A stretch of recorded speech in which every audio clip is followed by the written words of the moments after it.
ব্যক্তির জন্য জান্নাতের নাযিল নিয়ামত হারাম, জান্নাত হারাম। নাউজুবিল্লাহ বলেন। কয় প্রকার ব্যক্তি? তিনটা গুনাহ এমন আছে, এই তিনটা গুনাহ করলে জান্নাত হারাম। কয়টা গুনাহ? তিনটা গুনাহ। قال رسول الله صلى الله عليه وسلم ثلاثة قد حرمهم الله عليهم الجنة مدمن خمر ولاق الوالدين والديوس।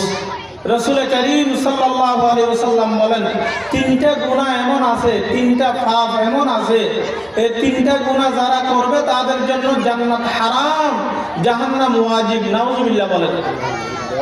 এক নম্বর হলো মুদমিনু খমর, এক নম্বর হলো শরাব পানকারী। এক নম্বর কি ভাই?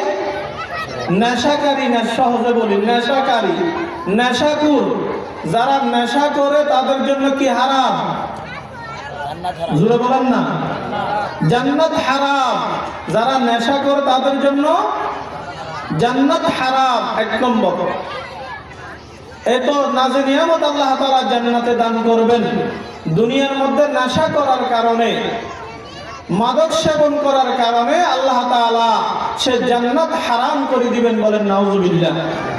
মাদক এটা কি জিনিস?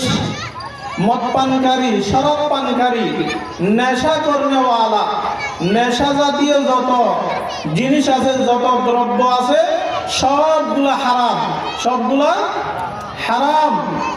কিতাবের ভাষায় বলা হয় শরীরের জন্য উপকারী না অপকারিতা যত খাদ্য আছে সবগুলা হারাম, এগুলা জাহান্নামী খাদ্য। আপনাদেরকে আমি জিজ্ঞেস করি, যারা সিগারেট খায়, বিড়ি খায়, বিড়ি সিগারেট এটা শরীরের জন্য উপকারী না অপকারী? অপকারী। ভালো না খারাপ? খারাপ। এটার সার্টিফিকেট কে দিয়েছেন? যিনি সিগারেটের কোম্পানি, তিনি প্যাকেটের মধ্যে লিখে দিয়েছেন ধূমপান স্বাস্থ্যের জন্য ক্ষতিকর। কথা ঠিক কিনা বলেন? আচ্ছা, আপনাদেরকে আমি জিজ্ঞেস করি, যারা সিগারেট খায়, যারা বিড়ি খায়, তাদের শরীরে কি লাভবান হয় বলেন? 100%-এর মধ্যে 1% কোনো লাভবান হয় বলেন? কোনো লাভ নাই, ক্ষতি ছাড়া।